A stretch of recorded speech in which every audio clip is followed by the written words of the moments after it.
Dan kiranya Engkau meneguhkan, menguatkan setiap kami anak-anak-Mu ya Bapa dengan firman Tuhan. Sehingga kebenaran Allah yang akan kami renungkan sungguh boleh meneguhkan dan menguatkan setiap hati, mengarahkan hidup kami semakin teguh di dalam Tuhan. Terima kasih Bapa yang baik. Mari Engkau berfirman kepada kami semua anak-anak-Mu ya Bapa, karena kami semua siap mendengarkan sabda Tuhan. Berkati kami semuanya, dan juga hamba-Mu yang menyampaikan Tuhan pakailah bagi kemuliaan nama Tuhan. Demi nama Tuhan Yesus kami berdoa. Amin. Shalom Bapak Ibu Saudara dikasih Tuhan. Ya, puji Tuhan, hari ini kita boleh kembali beribadah dalam rumah Tuhan. Mari bersama-sama kita akan merenungkan satu bagian firman Tuhan yang terdapat di dalam surat Filipi pasal yang kedua. Filipi pasal yang kedua, kita baca ayat 12 sampai dengan ayat yang ke-18.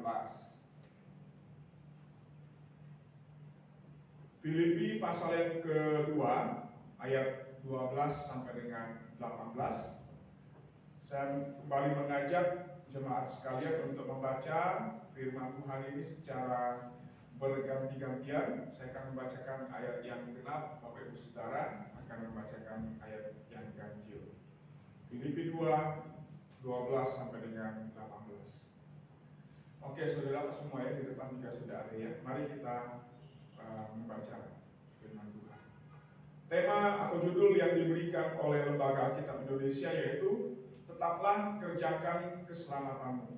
Ayat 12. Hai saudara-saudaraku yang kekasih, kamu senantiasa taat. Karena itu, tetaplah kerjakan keselamatanmu dengan takut dan gentar. Bukan saja seperti waktu aku masih hadir, tetapi terlebih pula sekarang, waktu aku tidak hadir. Karena Allah yang mengerjakan di dalam namamu, baik kemauan maupun pekerjaan untuk kedatangannya.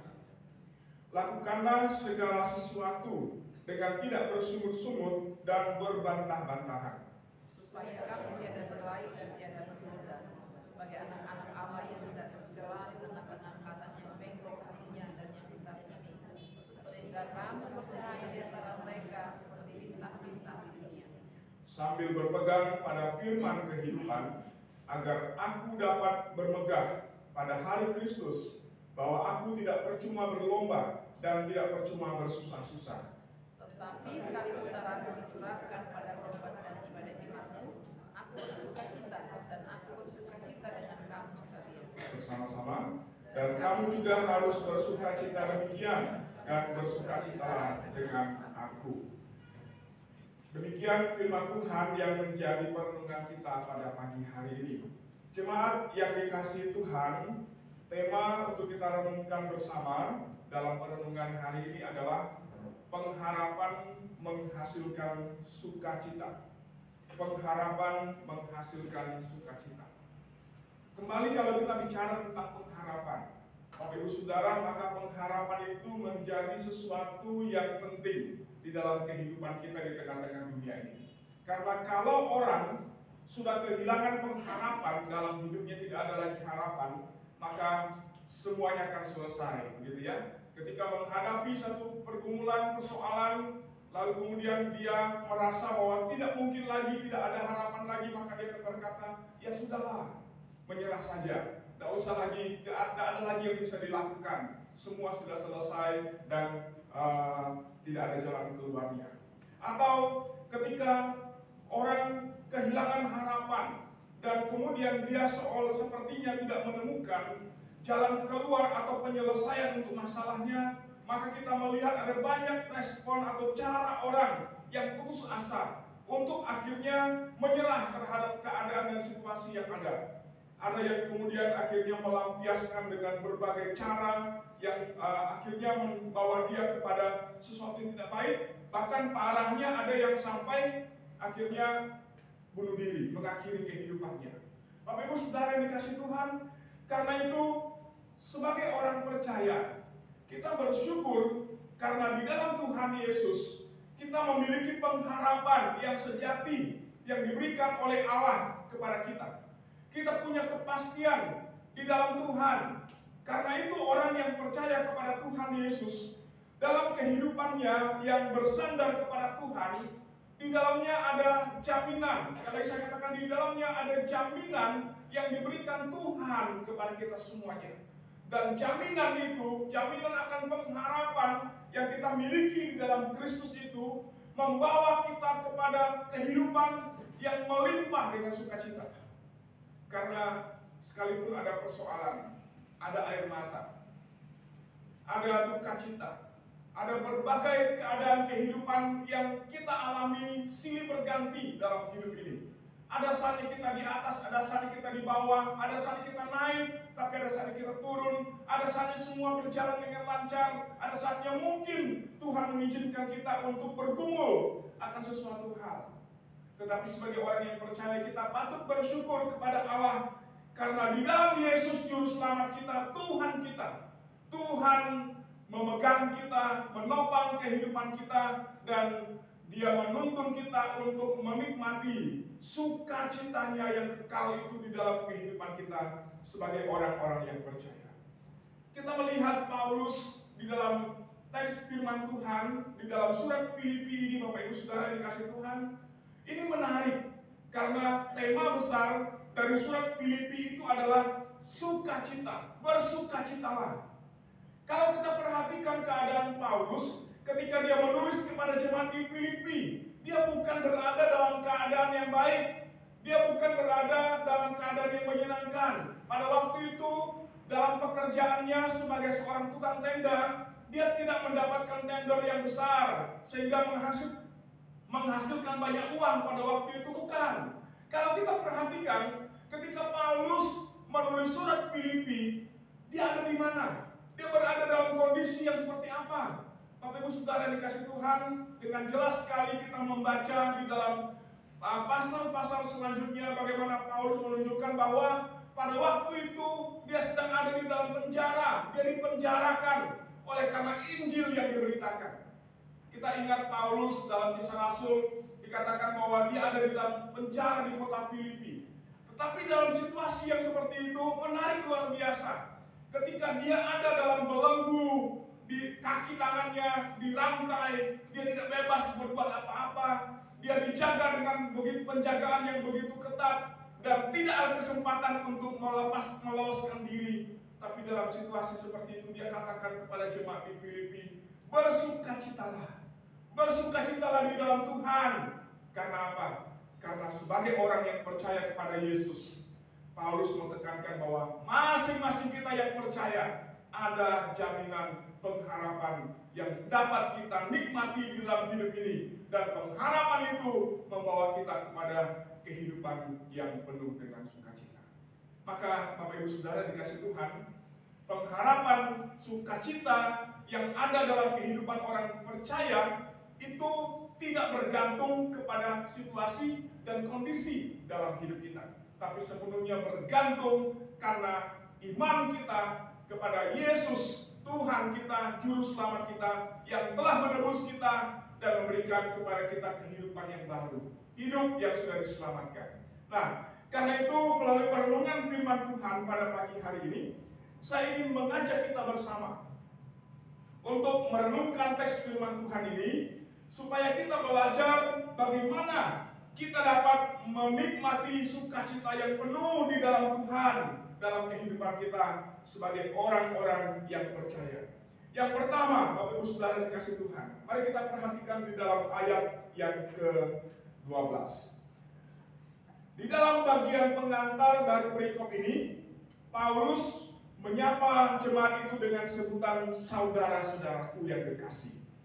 Kemudian dia melanjutkan dengan satu keadaan atau sikap hidup dari jemaat Filipi pada waktu itu. Dia katakan, kamu senantiasa taat.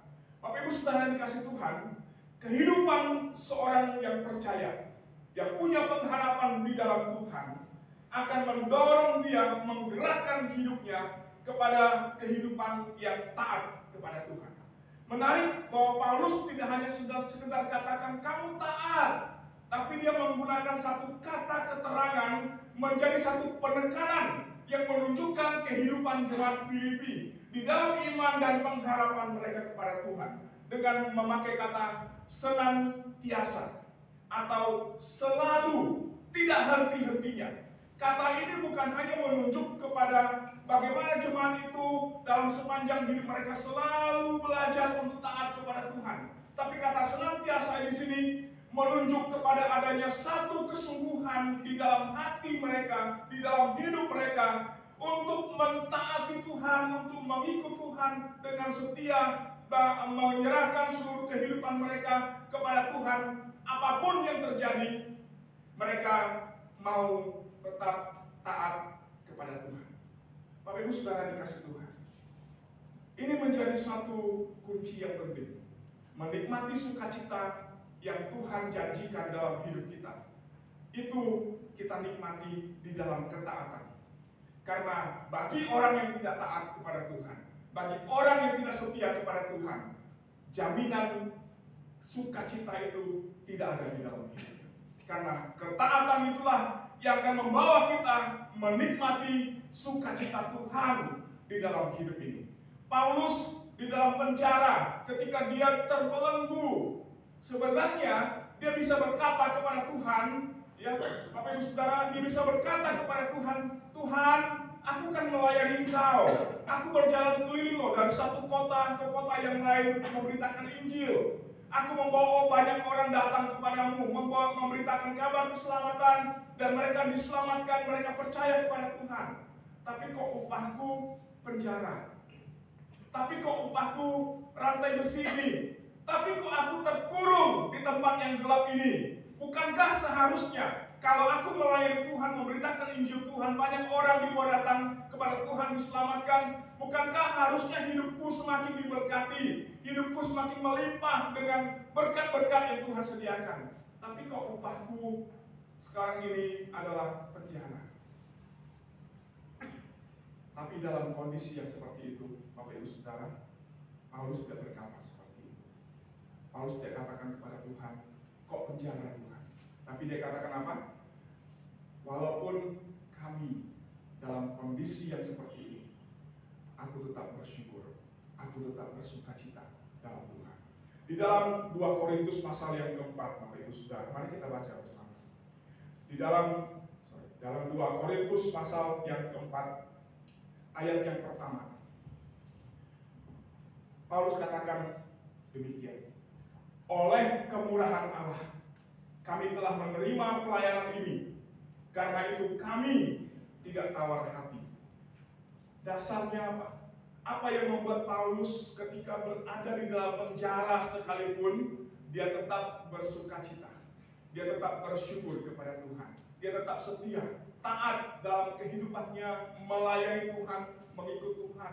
Karena apa? Yang pertama, karena dia sadar bahwa hidupnya yang sudah diselamatkan itu adalah karena anugerah. Dan ketika dia bisa melayani Tuhan, menjadi pemberita Injil, mengambil bagian di dalam pekerjaan pelayanan yang dipercayakan Tuhan, itu juga adalah karena kemurahan Tuhan, karena anugerah Allah. Karena siapa dia? Sehingga Tuhan mau pakai dia, layak dipakai oleh Tuhan. Dia sadar diri bahwa dia adalah seorang pembunuh orang yang percaya. Karena sebelum dia percaya kepada Tuhan, dia berulang kali menangkapi orang-orang Kristen, memasukkan mereka dalam penjara, dan kemudian ketika dia menyaksikan Stefanus dirajam dengan batu sampai mati, dikatakan dalam Kisah Rasul bahwa Paulus menyetujui perbuatan itu. Artinya apa? Paulus tidak menentang apa yang dilakukan oleh orang-orang Yahudi, para imam-imam kepala kepada Stefanus. Artinya dia ada di dalam kumpulan itu sebelum dia bertobat.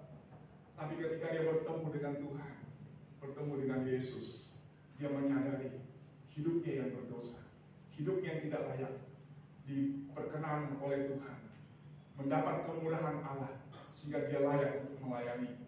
Bukan karena dia adalah orang yang benar, tapi karena dia adalah orang yang dikasihi oleh Allah, yang sudah dibenarkan oleh Tuhan. Maka hidupnya sepenuhnya dia persembahkan untuk melayani Tuhan.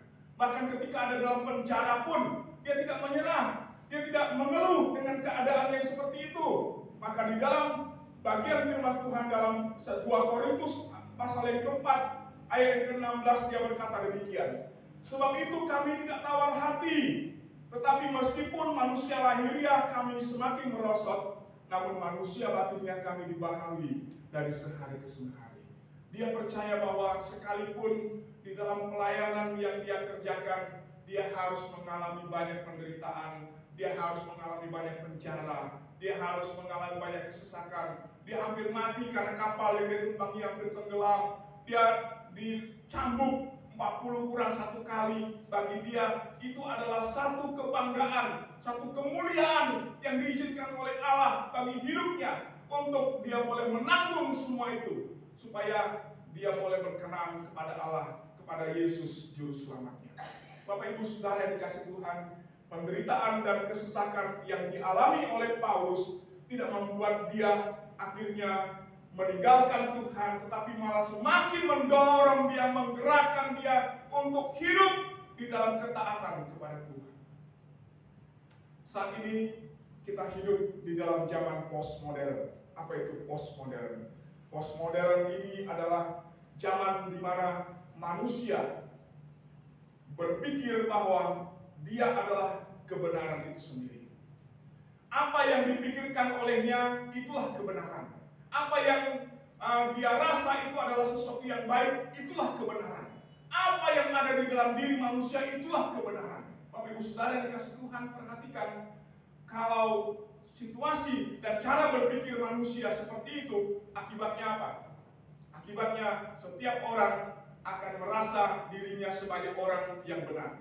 Tidak ada yang salah, semuanya benar. Yang aku benar, yang lain berkata aku juga benar, yang ujung sana juga berkata aku benar. Semuanya benar.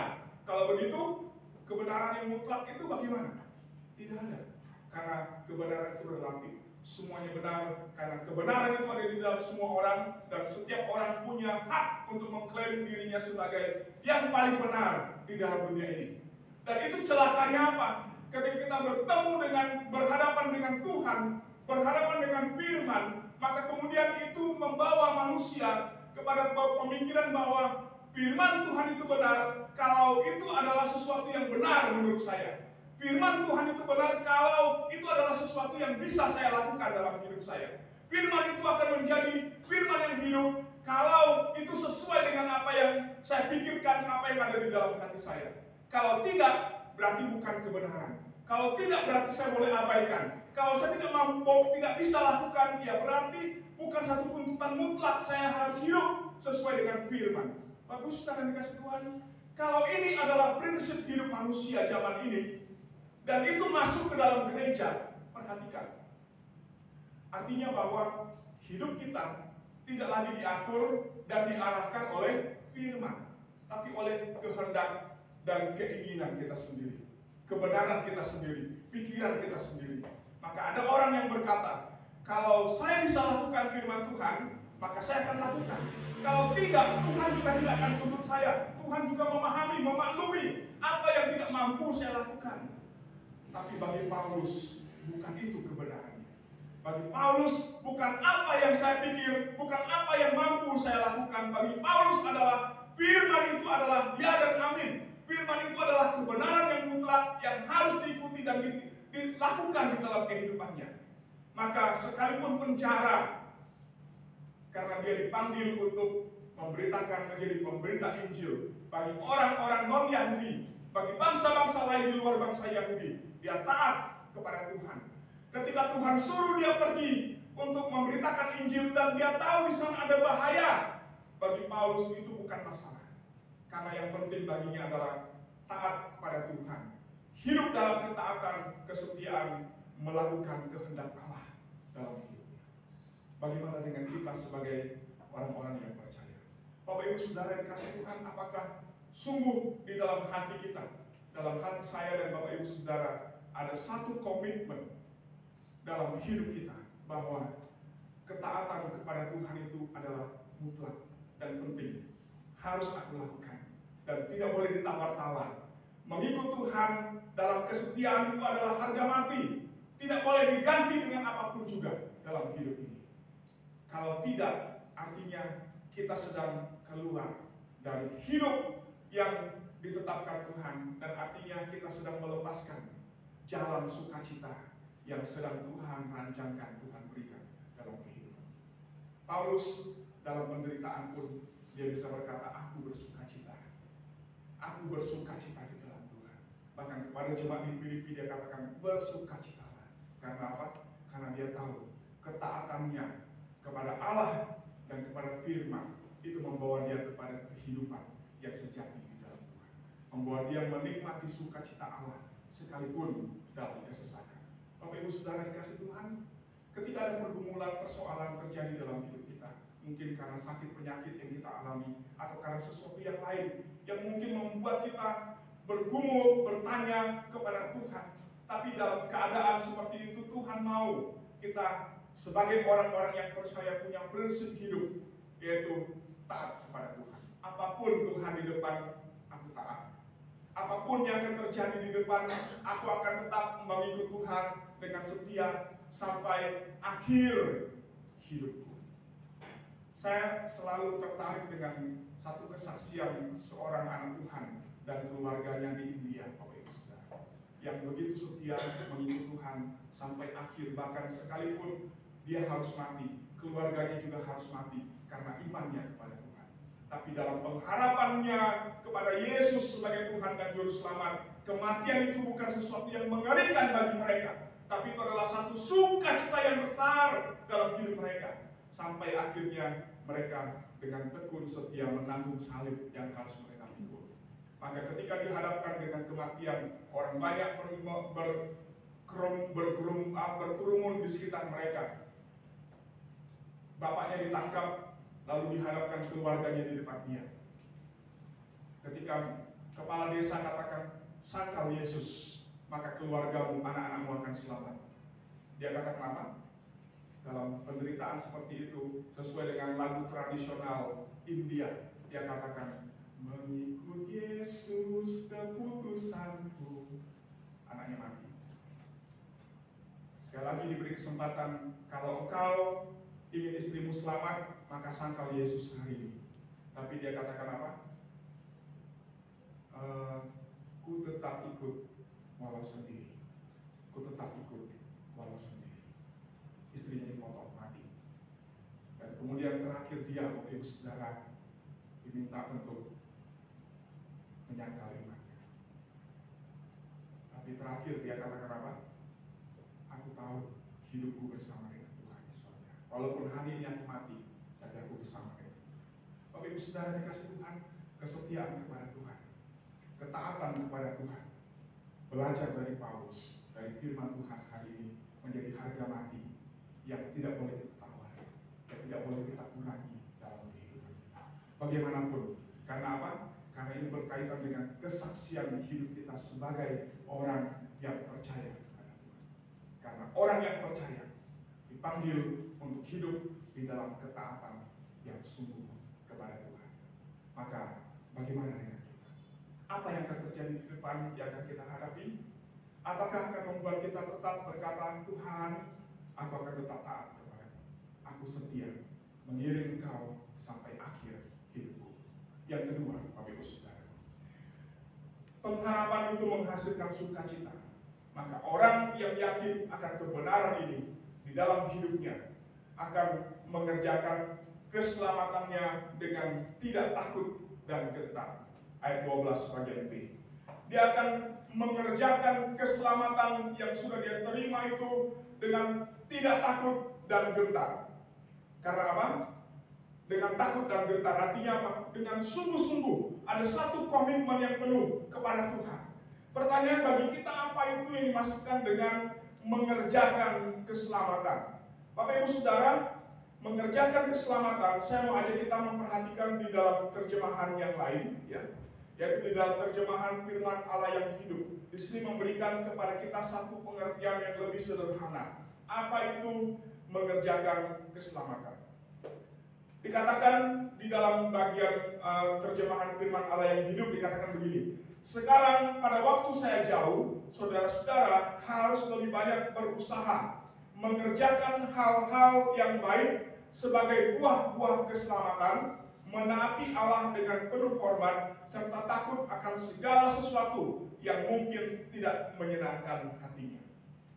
Artinya apa? Mengerjakan keselamatan itu artinya simpelnya adalah, sederhananya adalah mengerjakan hal-hal yang baik sebagai buah keselamatan. Maka orang yang percaya, yang sudah diselamatkan, hidupnya akan diarahkan kepada mengerjakan hal-hal yang baik sebagai buah dari keselamatannya. Apa itu hal-hal yang baik yang dapat kita kerjakan di dalam hidup kita? Mari kita perhatikan Filipi 2 ayat yang pertama, Bapak Ibu Saudara. Filipi 2 ayat yang pertama. Dikatakan oleh firman Tuhan, jadi karena di dalam Kristus ada nasihat, ada penghiburan kasih, ada persekutuan roh, ada kasih mesra, dan belas kasihan.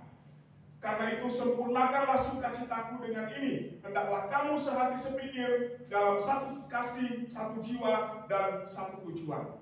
Bapak Ibu Saudara dikasih Tuhan, hal-hal yang baik yang dapat kita lakukan di dalam hidup kita adalah sederhananya saling melayani satu dengan yang lainnya. Maka Paulus katakan, di dalam Kristus ada nasihat, ada penghiburan kasih, ada persekutuan, ada kasih mesra, dan belas kasihan. Bahwa di dalam kehidupan kita bersama, Tuhan menghendaki agar setiap kita saling menasehati. Kenapa kita saling menasehati, Bapak Ibu? Karena kita ini lemah. Kadang kita bisa kuat, kadang kita bisa lemah. Kadang kita mampu untuk menjalani kehidupan kita dengan taat, dengan setia kepada Tuhan. Tapi dasarnya hal-hal yang terjadi sekeliling kita bisa menggoyahkan iman kita, membuat kita menjadi goyah dan akhirnya tidak sungguh lagi mengikut Tuhan. Karena itu dalam situasi yang seperti itu kita butuh sebagai saudara di dalam Tuhan untuk saling menguatkan, saling menasihati, supaya kita dikuatkan, diteguhkan. Di saat kita lemah, ada orang yang menopang kita, menghiburkan kita, memberikan nasihat yang baik, yang menuntun kita kepada jalan kebenaran. Di saat kita sedang goyah, ada saudara seiman kita yang dapat menolong kita di dalam kelemahan itu dan akhirnya meneguhkan hati kita untuk semakin membuat kita mengikut Tuhan dengan sungguh-sungguh dalam hidup ini. Karena tidak ada satu orang pun, seberapapun kuatnya dia, yang dapat hidup sendiri, yang menjadi kuat sendiri. Karena masing-masing kita harus saling menasihati, supaya kita dikuatkan dan diteguhkan di dalam Tuhan. Bapak Ibu Saudara dikasih Tuhan, karena itu biarlah melalui firman Tuhan ini sebagai saudara di dalam Tuhan, kita boleh mengerjakan keselamatan kita bersama dengan saling menguatkan, saling meneguhkan terhadap satu dengan yang lainnya. Kemudian melakukan atau mengerjakan keselamatan. Apa itu maksudnya? Melakukan hal-hal yang baik. Apa itu hal-hal yang baik, Bapak Ibu Saudara? Sederhananya, hal-hal yang baik itu artinya kita melayani, memberi hidup kita untuk dipakai oleh Tuhan untuk melayani, mengerjakan pekerjaan pelayanan yang dipercayakan Tuhan kepada kita.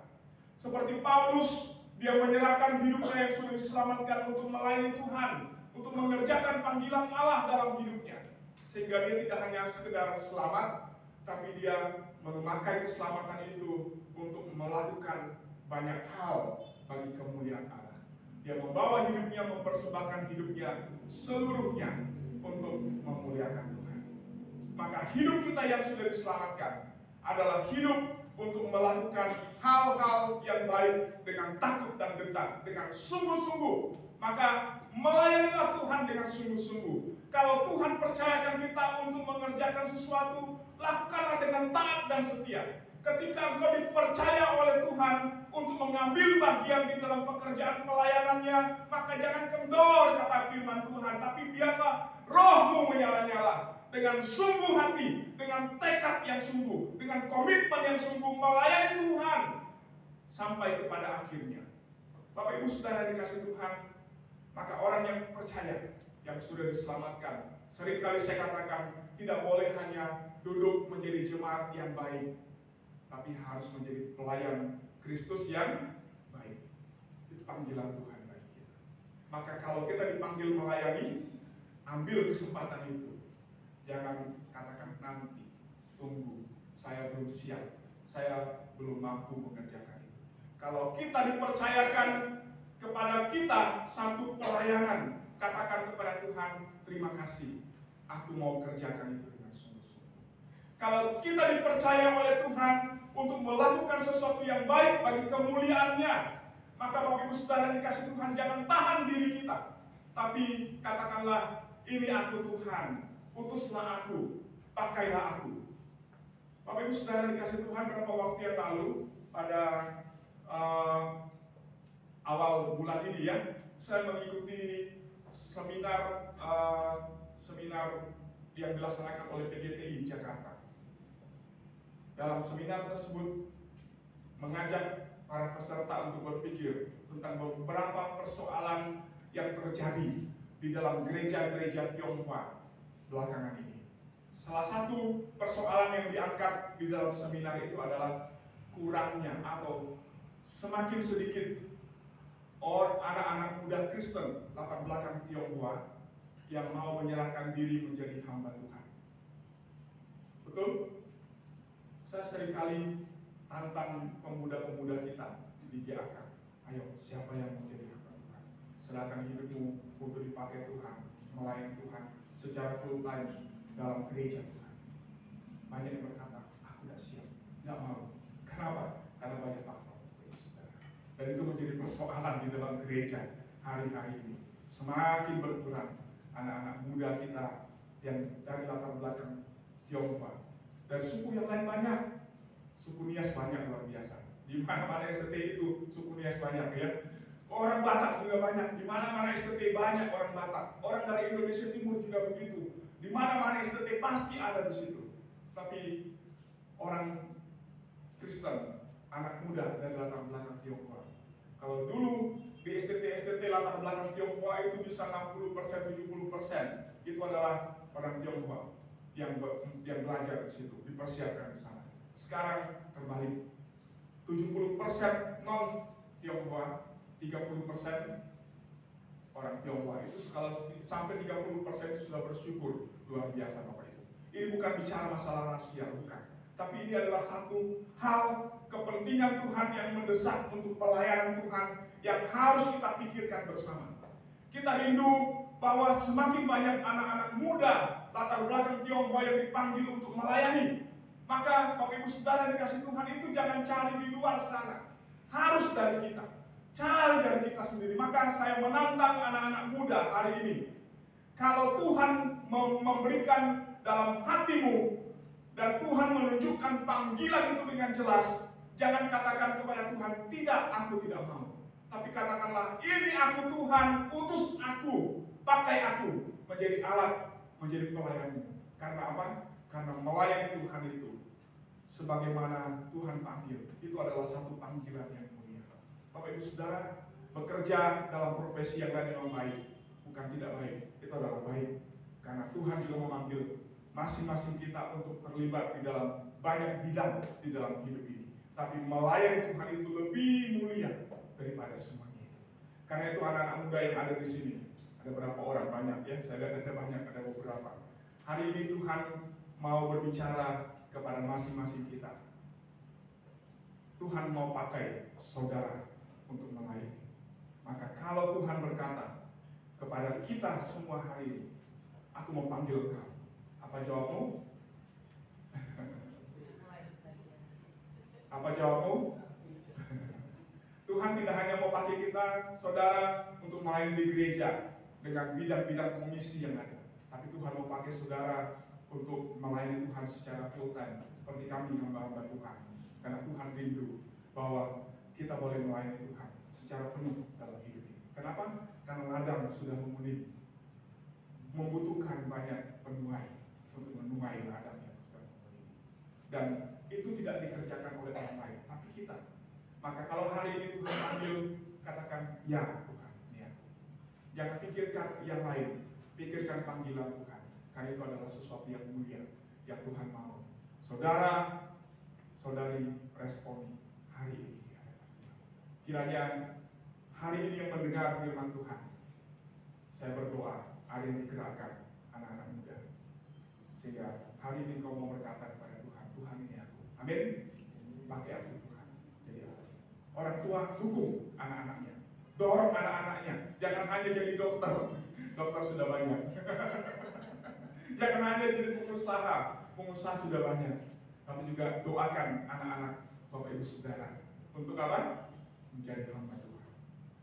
Karena melayani Tuhan itu baik, dan itu adalah satu hal yang mulia. Kalau Bapak Ibu mau tanya kepada saya, teman-teman yang muda mau tanya sama saya, melayani Tuhan itu menyenangkan? Menyenangkan. Ada pergumulan, pasti ada pergumulan. Dalam dunia yang lain juga ada pergumulan kan? Bapak Ibu yang bekerja sebagai pengusaha juga ada pergumulan kan? Ada enggak? Atau semuanya lancar aja ada pergumulan? Jadi dokter juga ada pergumulan ya, Pak Yang, Ibu Yang, ada pergumulan juga. Bekerja di kantor juga ada pergumulan. Sama. Semua manusia dalam hidup ini apapun yang dikerjakan ada persoalan dan pergumulan. Dalam pelayanan juga ada pergumulan. Tapi melayani Tuhan, kalau Tuhan mau pakai, itu adalah sesuatu yang baik. Maka jangan tahan diri, jangan katakan tidak. Tapi kalau Tuhan panggil, katakanlah seperti Yesaya, katakan, ini aku Tuhan, utuslah aku. Amin. Yang Bapak Ibu Saudara yang dikasih Tuhan, ini firman Tuhan yang saya mau ajak kita renungkan hari ini. Dan hari ini kita mau merenungkan kembali akan pengharapan yang kita miliki di dalam Tuhan. Pengharapan yang memberikan sukacita di dalam hati kita. Yang akan kita lihat dan kita nikmati bersama di dalam meja perjamuan Tuhan. Karena itu marilah masing-masing kita boleh menyiapkan hati untuk menerima roti dan anggur perjamuan Tuhan. Mari kita tundukkan kepala, kita berdoa kepada Tuhan. Bapa di dalam surga, terima kasih untuk firman Tuhan yang boleh kami renungkan hari ini. Mengajarkan